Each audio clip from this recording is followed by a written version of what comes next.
This is the Alternative Investing Advantage podcast from Advanta IRA, where we show you how to explore investments beyond Wall Street and open your eyes to new options for your portfolio. It's time to take control and give yourself the freedom to choose where you invest your money.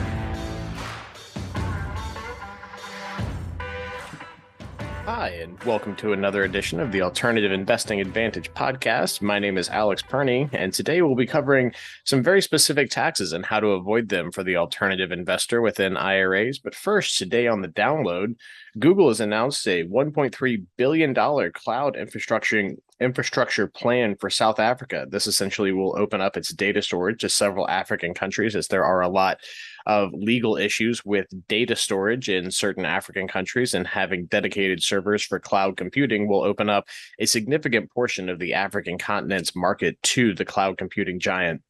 This is expected to add almost 10,000 or more jobs and potentially over 30 billion of additional revenue over the next 10 years for Google. So definitely a big plan and an ambitious one for Google's parent company, Alphabet.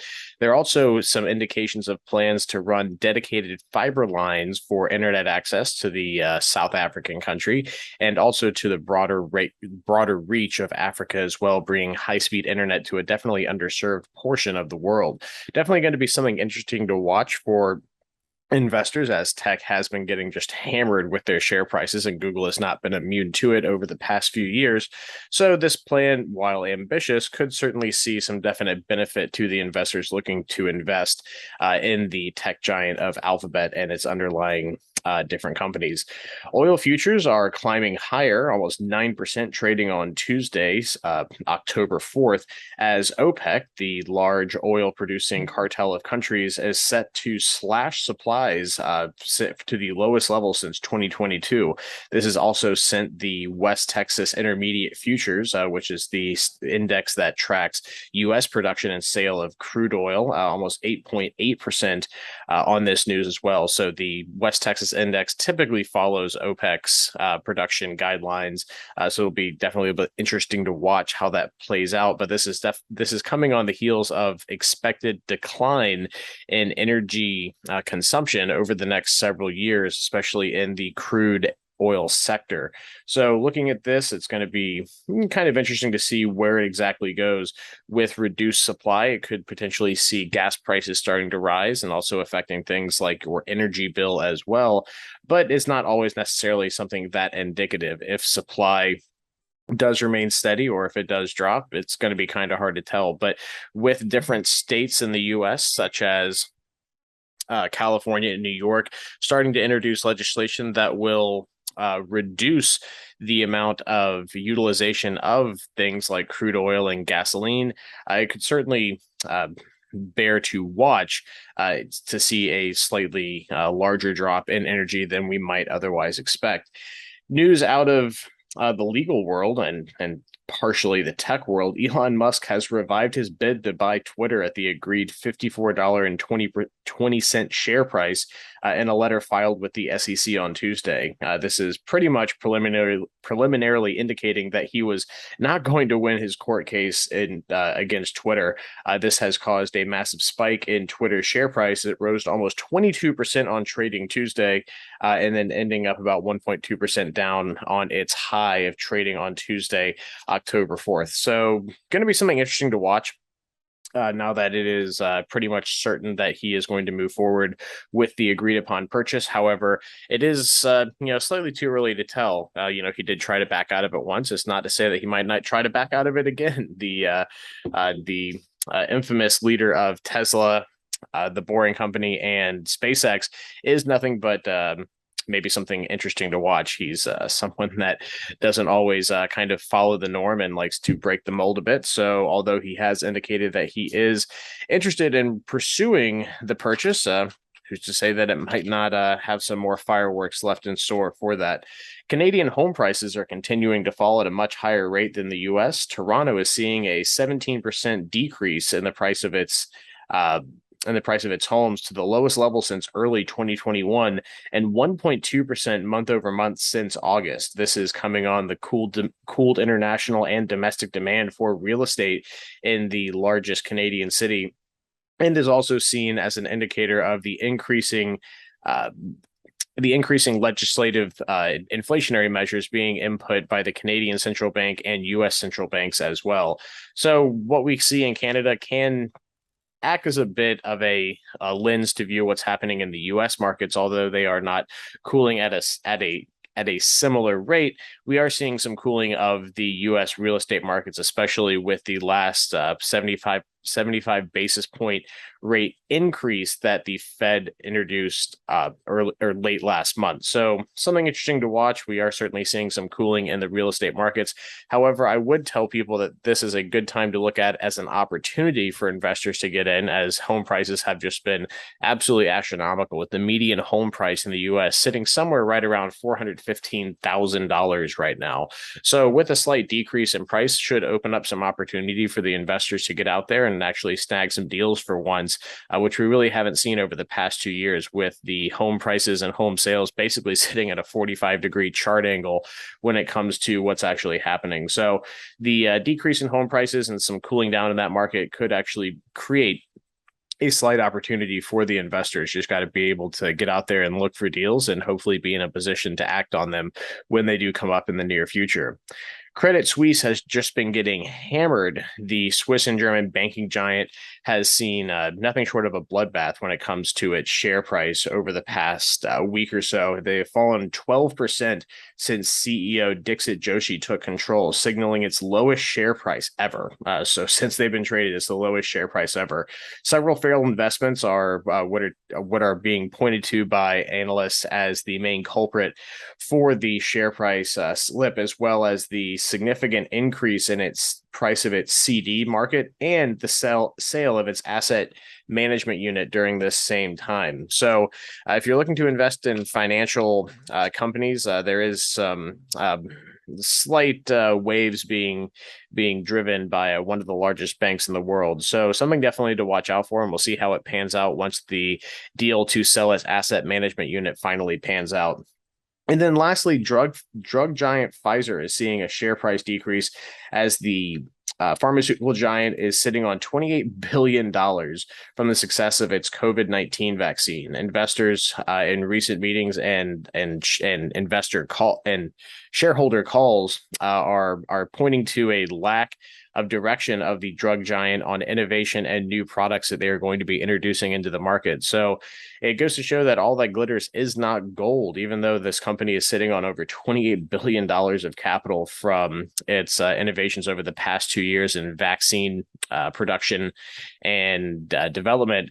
We're definitely seeing investors really looking for companies that are pointing towards innovation and utilization of its capital. We're seeing this happen a lot with different companies that have been sitting on large amounts of cash from the success that they have seen over the past 2 years with what's been going on in the markets. But when investors are looking for value right now, typically, at least in the securities market, they're looking for companies that have short and long-term goals that align with these large tranches of cash that they are sitting on. This has been The Download.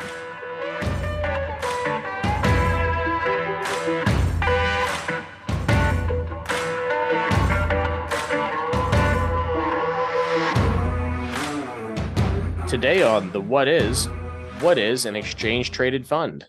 An exchange-traded fund is a type of pooled investment security that operates much like a mutual fund. Typically, ETFs or exchange-traded funds will track a particular index, sector, or commodity or other assets, but unlike mutual funds, ETFs can be purchased or sold on a stock exchange the same way that a regular stock can. An ETF is structured to track anything from the price of an individual commodity to a large, diverse collection of securities, and ETFs can even be structured to track specific investment strategies. This, unlike a mutual fund, is a type of security that offers a high degree of liquidity while still offering a large amount of diversity in the fact that it tracks a particular market or segment. This has been The Download.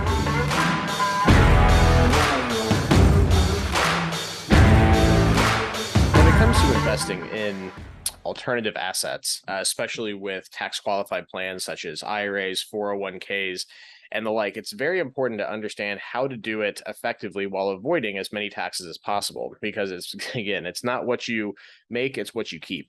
Now, when investors are looking to invest in alternative assets, there are some very specific taxes that can cover certain types of investment strategies. Mainly, these involve people that are looking to invest in things like LLCs, private stock, limited partnerships, things that can have the potential to generate business income or that have income related to underlying debt. One thing that almost any business or investment structure that pools together investor money to purchase other assets is debt. It's something that's very common, and it's something that can offer some pains when it comes to investing with tax qualified money, such as IRAs, like we handle here at Advanta IRA. And I want to really dig into what is deemed to be called UBIT or UDFI. A lot of people are concerned about it, and rightly so, when it comes to investing into private companies. And we want to kind of go through today and help people understand what exactly is UBIT, or unrelated business income tax, and what is UDFI, which is unrelated debt finance income tax, how it can affect your investment strategies, some awesome ways that you can help to avoid these types of taxes. So let's kind of get into this and actually define what UBIT and UDFI are. So UBIT is a tax that's levied to an IRA or retirement plan when it receives income from a trade or business rather than passive investment income. So what is business income? Common areas where investors can encounter this are when investing in LLC membership, tax is a pass-through, when the entity sells goods or services. If the entity is taxed as a C Corp, this can shield a retirement plan from UBIT. So think about it like this. If you're an investor and you have IRA money or 401k money and you would like to invest in someone's business venture, and this business venture is not taxed as a C Corp, so they're going to tax this business venture as a pass-through, which most often offers a lot of tax benefit to rank and file or personal investors. So if you're personally investing with taxable money, this can definitely offer a higher degree of tax strategy than maybe doing it otherwise. But the downside to this, especially if you are, let's say, a tax qualified investor investing through an IRA, is that if this business is operating as an active trader business. So let's say, for example, you have a friend that's trying to raise money to buy some coin laundromats. It's definitely going to be operating as an active trader business, and they're going to be passing through that income back on to the investors. Well, if your IRA or retirement plan, and this does apply to 401ks as well, is invested in this LLC tax as a pass-through, then you're going to have some tax considerations from this particular investment. Now, the bad part about this is, of course, if you're investing with, let's say, money that's tax qualified, that's going to force you into having to file a tax return for your retirement plan, which on face value doesn't sound necessarily so bad, but when you look at what the actual trust rates are, which is what this type of income is taxed at, it can get pretty expensive pretty quickly. So looking at the 2022 tax rates, I'll break them down really quick for you. You pay 10% on all income that is $0 to $2,750. Then you would pay 24% on everything that is $2,750 to $7,099, and then 35% on any income that is going to be between and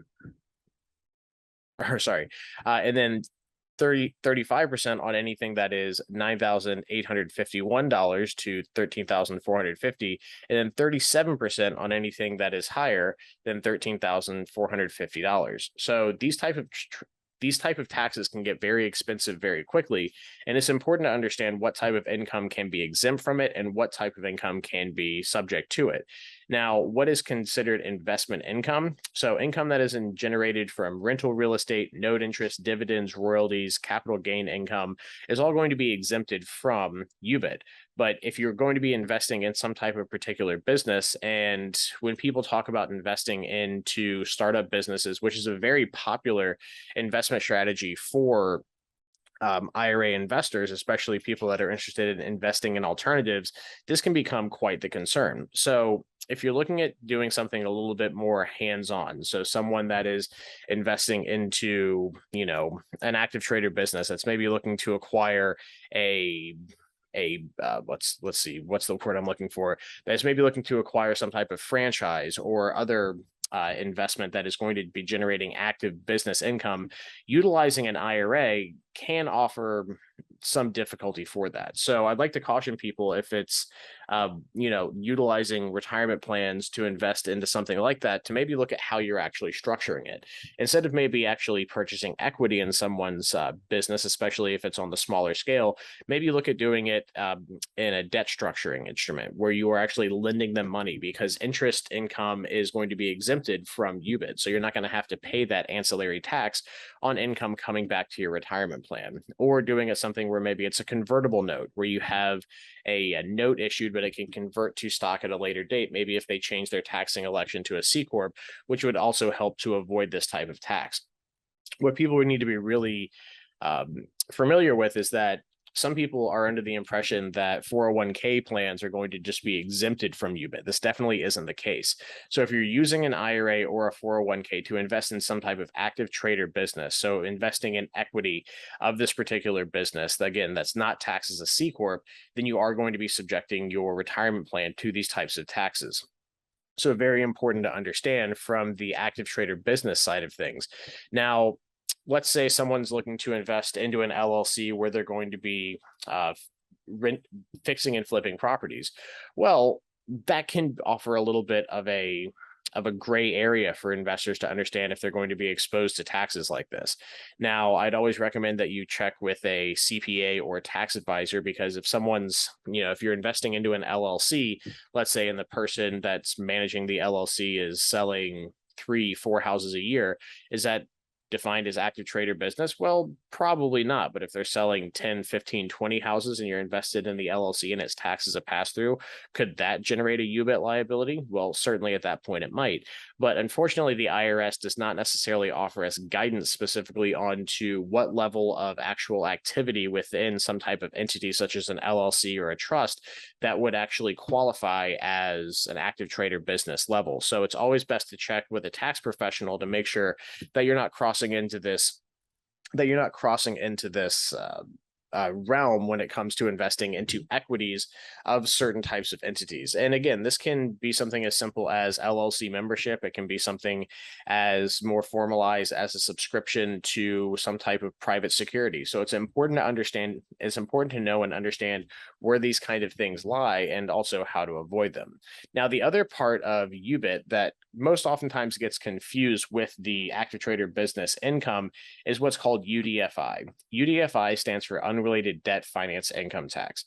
Now, this is a tax that applies to profits and gains attributable to debt that a retirement plan has invested in. So what exactly does that mean? So let's say an IRA or a 401k has invested into a limited partnership or some type of commercial real estate venture as a limited partner, and that commercial real estate venture has taken out non-recourse debt in order to secure the property that it's looking to buy. Well, typically in these scenarios, they're going to be taxed as a pass-through. So you're going to be as a limited partner, and everything's going to be taxed as a pass-through on K1 or IRS Form K1 back to the initial investor. So if there is debt, then it would pass through what's called a UDFI liability. Now, UDFI is a subset of UBIT. So a lot of times this gets, interchangeably used, but UBIT and UDFI are two completely different sets of taxes, and they could potentially apply in two scenarios. So you need to know that if you're investing in an active trader business that has debt, you might have a situation where you are exposing a retirement plan to two different kinds of taxes. And there are, essentially strategies for both that don't necessarily apply to both for avoiding them. Now, if you're invested in a C Corp and it's an active trader business and they also have debt, then you don't have to worry about any of this. However, there are certain types of plans that do automatically exempt you from having to worry about a UDFI, so the debt-related finance income tax. There are certain types of plans that would exempt you directly from that. So again, what is UDFI? It applies to tax. It applies to profits and gains attributable to debt of a project that a retirement plan has invested in. So this has to be non-recourse debt, and it can be used to purchase properties. It can also be used to purchase really anything else, but typically it's used in real estate. Now, the specific type of accounts that can be that can avoid UDFI specifically, not the larger UBIT liabilities from investing in active trader businesses, but specifically to UDFI. 401k accounts are immediately exempt from this tax. So in the specific example of buying real estate with non-recourse financing, now this can be a 401k retirement plan going out and buying a piece of real estate directly. It can apply to a 401k investing in some type of limited partnership or LLC interest that has underlying debt used to acquire real estate, are automatically exempted from this. However, if the debt in the plan was used for, if the debt in the project was used for non-real estate assets, then this tax would apply. So it's important to understand, just because you have a 401k account and there's a lot of promotional materials out there that kind of incorrectly promote the exemptions here, is that if the 401k that you're using is investing into a project that has underlying debt, but let's say that that debt was used to purchase something like commercial equipment, or was used for shortfalls in payroll or something like that, then that type of exemption would not apply. So specific to the alternative investor, if you're looking to invest into real estate projects that are going to be using debt, so a lot of times this is going to be centered on things like commercial real estate ventures and limited partnerships, is kind of a big area where this applies a lot. If you can, utilizing a 401k plan will certainly help to streamline your potential tax filing situation, and also help to reduce any tax exposure to your retirement plan assets as well. Because it's also important to understand that this is not a tax that you have to pay personally. This is actually a tax that is paid and filed by the retirement plan directly. So you're going to increase the amount of overhead you have for actually having to file and pay this, because it's not something that flows through to your personal income tax statement. So how is this actually reported and filed to the IRS? Well, it's on what's called Form 990-T, most often referred to as 990-T. If a UBIT liability is owed by a retirement plan, then IRS Form 990-T has to be filed. The filing date every year is typically April 15th, and UBIT taxes only need to be reported if the total is owed is over $1,000. So it's nice that after when you go to look at these liabilities, and if you have, after deductions and automatic credits and everything, less than $1,000 liability, then the retirement plan is under no obligation to file the tax return. But typically with retirement plan investors, if you do have a UBIT or UDFI liability, liabilities typically are going to be over $1,000. But that's not to say that you can't certainly be very studious with your strategies and actually have one that's less than that. But if you do have to file a 980T report, it's important to involve the custodian and the plan administrator to make sure everything is done correctly, because I have seen many times over my career where people have deemed to have a UBIT liability. They try to go through and do it on their own, and tax returns and filings get tied up with the IRS for years because they're done incorrectly. So again, just to kind of recap, if you have a UBIT, so unrelated business income liability, which is going to be assessed if you're investing into an active trader business with a retirement plan, such as an IRA, 401k, HSA, ESA, any of those types of plans that are invested into an active trader business that's not taxed as a C Corp, you would potentially have a UBIT liability. Additionally, if you're invested with a retirement plan other than a 401k into some type of project that has underlying debt, then you would essentially have a UBIT liability that also needs to be filed under 990T as well. So again, important to understand, especially when looking at alternatives, because things like private LLC membership, private stock, limited partnership for commercial real estate ventures are becoming increasingly popular, to understand that it's not just as simple as saying, hey, I'm using an IRA or retirement plan, therefore no taxes are owed. There are some very specific taxes that you need to be aware of, and also understand how you can try to exempt yourself or have these deals structured to where you don't have, or you can reduce the amount of taxable liability owed. Now, again, looking at these two different avenues of investment, typically using an IRA or a 401k for these types of investments is going to offer two completely different strategies for the alternative investor as to what might potentially be the best fit. Now, if you're going to look at alternative investments through the lens of an IRA, there's some definite pros to doing so. The IRAs are going to be always easier to establish. Essentially, anyone can qualify for an IRA.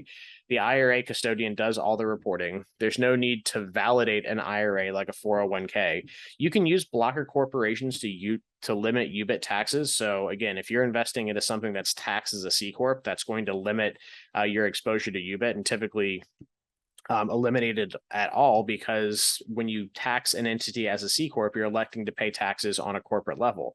However, a lot of times when it comes to private alternative investments, most people elect to have them taxed as a pass-through or a partnership because it's much more tax advantageous than having things taxed at a corporate rate. So keep that in mind, is that most of the time when you're looking at private investments through the lens of the alternative investment strategies that people like, that most of the time these are not going to be taxed as C corp. So if you're investing into someone's project, it's always worth the question of saying, hey, how is this going to be taxed? Are you taxing this as a partnership? Are you taxing this as a pass-through? Is it being taxed as a C corp? Because that's going to ultimately determine what type of exposure you're going to have to these specific taxes. Now, some cons with using IRAs for alternative investments, they can be subject to UDFI on leveraged income. They can use depreciation and deductions to offset the potential issues with UBIT and UDFI. So keep that in mind, is that just because you have income derived from either an active trader business or from underlying debt on an investment, doesn't mean that you don't get to take advantage of tax deductions, write-offs, and everything else like that. You absolutely do get to do that.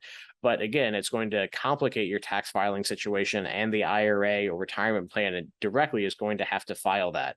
Additional profits at the end of the year can be subject to 37% taxes potentially if you aren't using blocker corporations or if you aren't using the right type of plan. So IRAs definitely can be exposed to a significantly wider variety of these types of taxes than things like solo 401ks. So again, important to understand, although it is definitely a lower barrier to entry with using an IRA for alternative investments, the likelihood that you can get exposed to UBIT or UDFI taxes is significantly greater than using other types of plans.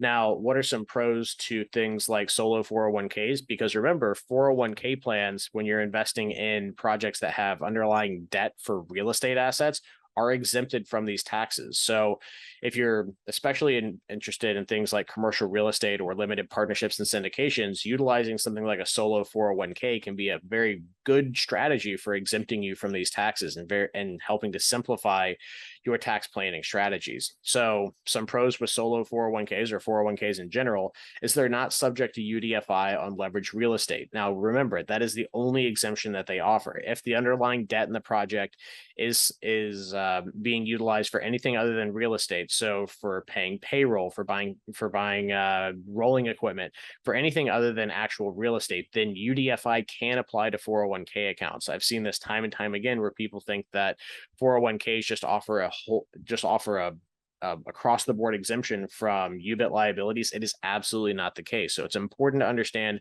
where these blockers actually come into play and where they actually don't come into play. Now, with 401ks, you have some additional benefits. One, again, the UDFI on leverage real estate exemption. They can accept rollovers from other IRAs and 401k plans, and you have significantly larger contribution limits and the ability to take personal loans in these plans as well. I actually just did a webinar yesterday that's on our YouTube channel at advantaira.com on choosing the right type of business retirement plan, because there are plans out there that offer significantly higher contribution limits, and specifically with solo 401ks also offer some additional tax benefits to those people looking to invest in alternative assets.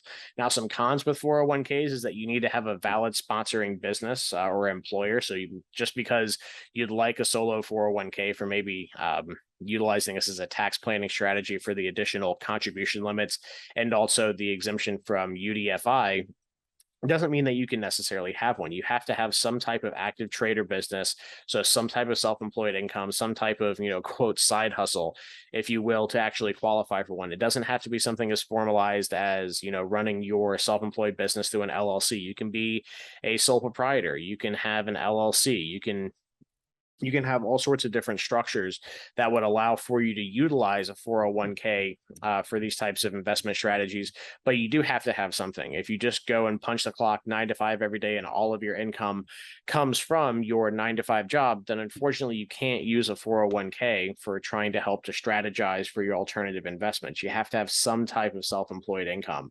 Now, again, if you own a few rental properties and you run those through an LLC, you can definitely qualify for a solo 401k. I tell people, give me a call and contact me if you have questions on doing this, because a lot of people that are looking to invest in things like real estate at the prices right now with a median home price of $415,000, you're going to have to be using debt in order to acquire these types of assets. So definitely important to understand just how you can use these types of investment strategies to your benefit, because not everyone's going to want to structure an investment opportunity as a C Corp, because you don't want to have to expose it to corporate tax rates. It's definitely going to be 9 times out of 10 much more tax advantageous for most pooled investment strategies, such as limited partnerships and LLCs, to be taxed as a pass-through to ultimately allow the investors to take advantage of all the tax breaks they get personally, instead of electing to have everything taxed upfront on the corporate level. So 9 times out of 10, you're going to see these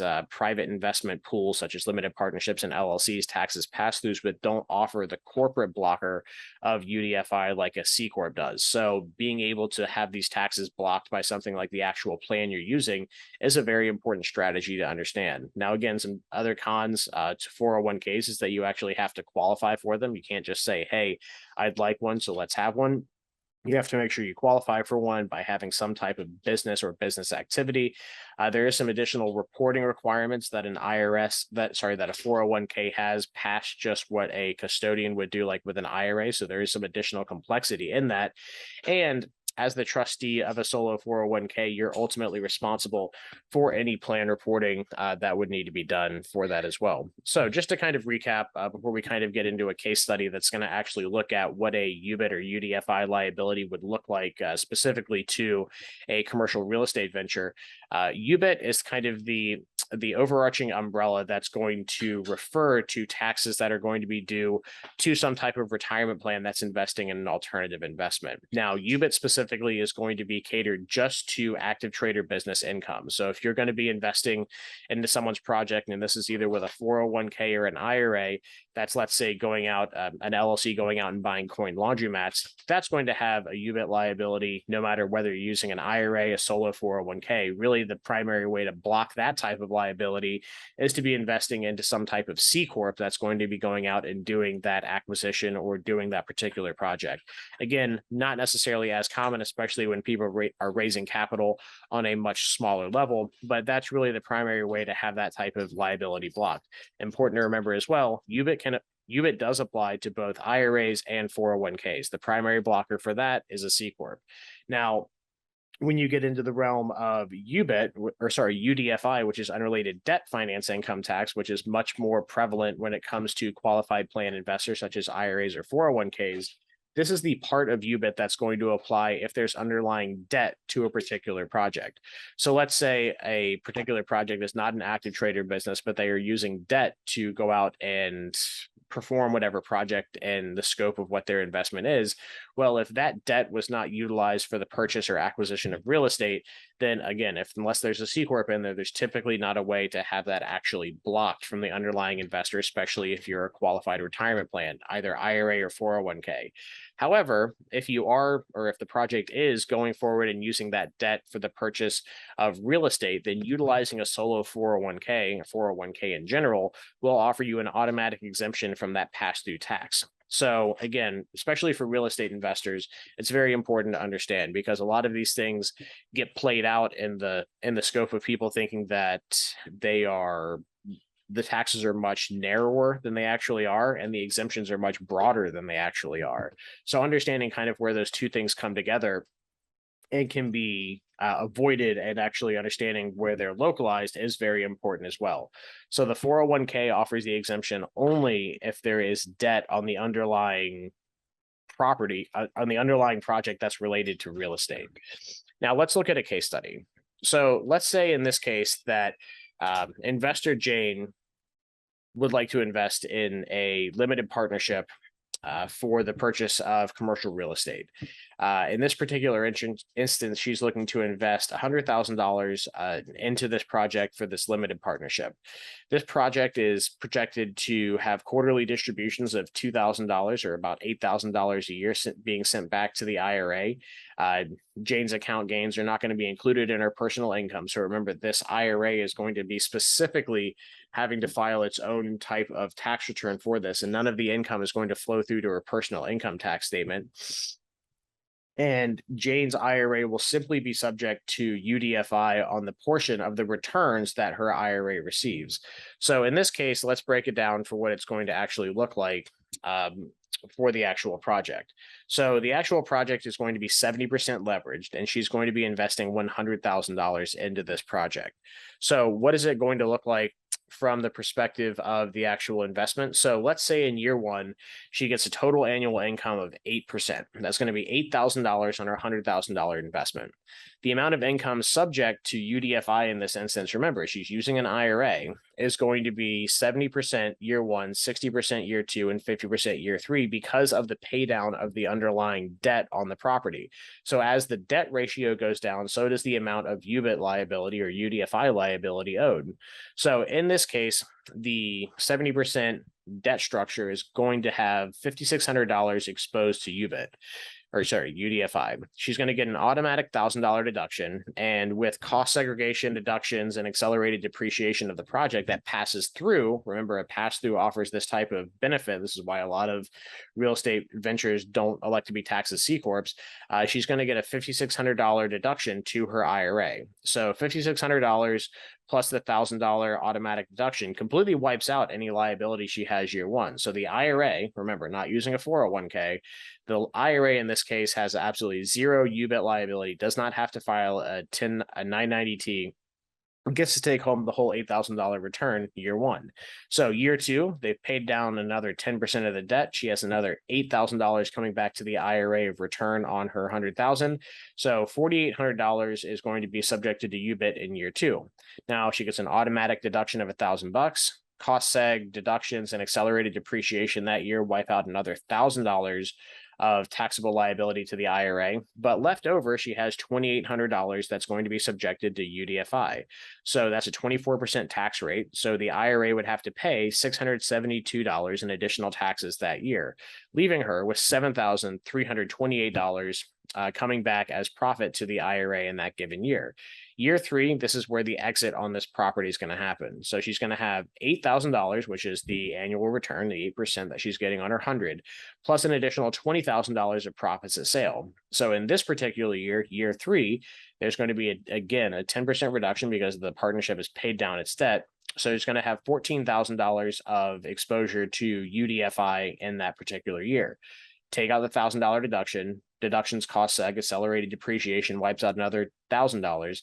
$12,000 is left over as it being exposed to UDFI. The UBIT tax rate for the trust rates in that particular bracket is $4,200. So out of that $14,000, the IRA has to pay $4,200 in taxes on that return back to the account. So in that year, she takes home $23,800 into the IRA with no additional tax consideration. So in total, she is going to have $44,000 of total annual income over those 3 years on that $100,000. The amount of income that was subjected to UDFI liabilities is $24,400. She got $3,000 of automatic write-offs. With cost segregation, depreciation, and deductions, she got another $7,600 of write-off. And the total income that was exposed to UBIT is $14,800. Leaving her with a total over 3 years of $4,872 in total tax liabilities. So she got a total return of just shy of $40,000 into her retirement plan, in this case, an IRA, with this particular strategy. Now, that's still pretty good returns. And the nice thing about doing this through a tax qualified plan like an IRA is that any of those returns that are deposited to the account are then completely tax-free. And then you don't have to worry about paying any additional taxes in the coming years. So if you want to go and invest in more traditional assets, you have that additional income that has come through that you then in turn can continue to run with the compounding tax-free within that account. Now, in this same scenario, if she had used a solo 401k for this investment, she would have gotten to take home the whole $44,000 of returns into the account without having to pay any additional money for filing the 990T tax return, without having to pay any additional taxes. So essentially, by utilizing a 401k in this same $100,000 scenario with investing into a limited partnership, she would have saved almost $5,000 in taxes that would be paid to the IRS. So again, just by switching the type of an account an investor uses for alternative asset investing can save you significant amounts of money over just a short-term investment. However, doing this through a tax qualified plan like an IRA that doesn't have an inherent built-in blocker for UDFI or UBIT, and investing in something that doesn't have a corporate blocker like a C Corp, is still not going to eat up the entirety of your return. You still have the ability to make some pretty fantastic returns and compound some pretty awesome money into these types of plans, even if you are going to be exposed to some type of UBIT liability. So I like to bring this up because things like real estate investments that are associated with that are becoming increasingly more popular. The investments that we've seen clients do into private entities such as LLCs, startups, limited partnership, joint ventures has increased almost exponentially over the past 5 years. So important to understand that investors doing these types of investments have some additional very specific taxes that might need to be looked at when it comes to investing their retirement plan money. So again, to recap, UBIT is going to be the type of tax that's going to apply to active trader business stuff. So going back to the example, if you're investing into your friend's startup that's going to just be buying coin laundromats, then you're going to have a tax associated with that, whether you're using an IRA or a 401k, if it's not a C Corp. Then when it comes to UDFI, so unrelated debt finance income tax, if you have a solo 401k and it is investing and the underlying debt is being used for the acquisition of real estate, then you have an automatic blocker built in to that type of retirement plan just by having that type of account.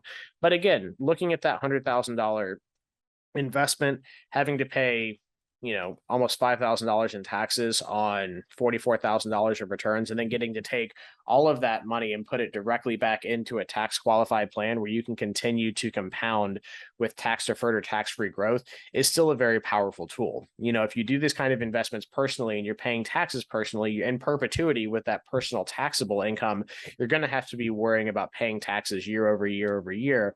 With that, you don't have any way to get that type of return back into a tax qualified plan like an IRA or a 401k. So I think it's still a very big benefit to the investors when investing in these types of projects. Even if it is going to be exposed to UBIT, obviously you need to make sure that you're not paying out the entirety of your returns on it, and making sure that you have the ability to take some good deductions, credits, and write-offs to the actual liabilities that are owed by the IRA or retirement plan.